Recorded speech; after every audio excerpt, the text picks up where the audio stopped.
le disais, l'élection présidentielle, elle, est prévue pour le mois d'octobre prochain. Après une révision des listes électorales, près de 900 000 nouveaux électeurs se sont inscrits sur une population de 25 millions d'habitants. Forcément, le chiffre est impressionnant.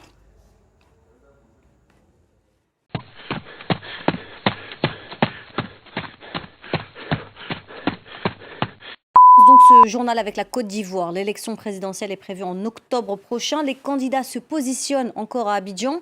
Mais quelle sera la place de Laurent Gbagbo durant ces élections? L'ancien président ivoirien, acquitté puis libéré sous condition par la Cour pénale internationale, attend toujours son passeport. On en parle avec Maître Habiba Touré. Bonsoir Maître, vous êtes l'avocate de l'ancien président ivoirien Laurent Gbagbo. On le sait, votre client tente depuis des mois d'obtenir un passeport. Qu'en est-il? Laurent Gbagbo pourra-t-il de nouveau voyager et rentrer prochainement en Côte d'Ivoire?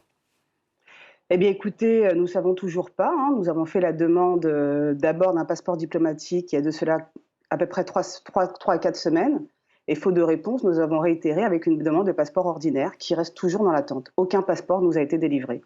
Alors, on le sait, Maître Habiba Touré, que vous avez découvert la condamnation de Laurent Gbagbo, ou du moins, on vous a remis un casier judiciaire appartenant à Laurent Gbagbo où était inscrite la condamnation qui date d'octobre 2019 pour l'affaire de la Banque centrale des États de l'Afrique de l'Ouest. Laurent Gbagbo avait-il été informé qu'une audience se tenait à Abidjan? Pas du tout, alors que les autorités ivoiriennes savaient très bien où se trouvait le président Laurent Gbagbo, puisque c'est eux qui avaient procédé à son transfert auprès de la Cour pénale internationale. Aucune convocation ne lui avait été remise. C'est finalement le ministre porte-parole du gouvernement, Sidi Touré, qui nous a informés de ce qu'il allait nous remettre un casier judiciaire que nous avions pourtant jamais demandé. Alors, qu'est-ce que ça veut dire, Maître? Est-ce que vous allez faire opposition à cette décision, justement? On le sait, les élections approchent et c'est une information forcément qui est très importante.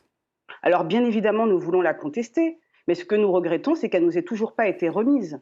Cette condamnation est finalement une arlésienne qui s'est transformée en inscription clandestine sur le casier judiciaire du président Laurent Gbagbo. Mais évidemment, nous allons la contester. Elle est complètement irrégulière. Alors, malgré cette condamnation, on le sait, il a été, Laurent Gbagbo, condamné à 20 ans de prison en Côte d'Ivoire. Est-ce qu'il compte toujours, votre client, se rendre en Côte d'Ivoire dans les prochains jours s'il obtient son passeport? Le président est plus que jamais déterminé à rentrer chez lui. Vous savez, ça fait 9 ans qu'il est en dehors de son pays, il n'a pas pu enterrer sa mère, il n'a pas pu enterrer des amis proches, voire des amis proches avant leur décès. Il est fondamental, très important pour le président Laurent Gbagbo, de retourner sur sa terre natale, de retrouver, de sentir, de humer l'air de son pays. Il veut rentrer chez lui et il rentrera chez lui. Alors, Maître, on le sait, vous avez passé beaucoup de temps avec l'ancien président ivoirien. Les élections approchent, elles sont prévues pour le mois d'octobre prochain.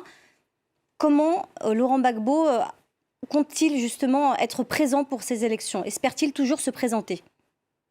Mais vous savez, le président Laurent Gbagbo, jusqu'à présent, ne s'est pas prononcé sur une Justement, candidature. est-ce que vous pouvez nous en dire plus? Quelle Je ne est, pourrais quelle est pas. sa position actuelle?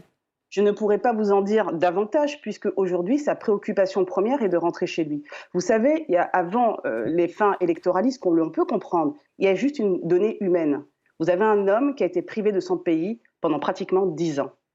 Il est fondamental, important pour lui de pouvoir retourner chez lui, se recueillir, ne serait-ce que sur la tombe de sa mère. Il veut rentrer chez lui. D'abord l'humain, la politique après. Alors, Maître, il y a une information qui est tombée il y a quelques jours. La commission électorale a rayé l'ancien président des nouvelles listes électorales. Une décision qui pourrait l'empêcher notamment de voter s'il rentre au pays.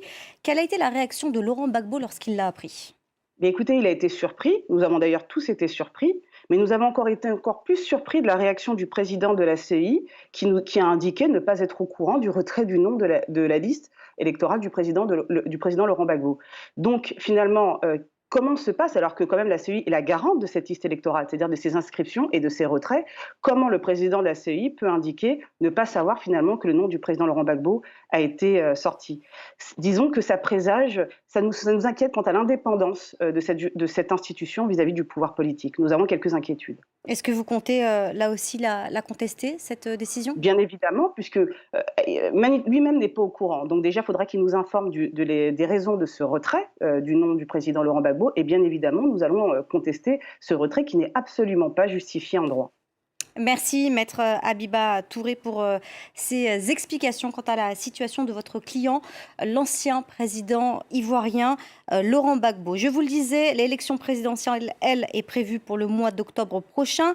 Après une révision des listes électorales, près de 900 000 nouveaux électeurs se sont inscrits sur une population de 25 millions d'habitants. Forcément, le chiffre est impressionnant.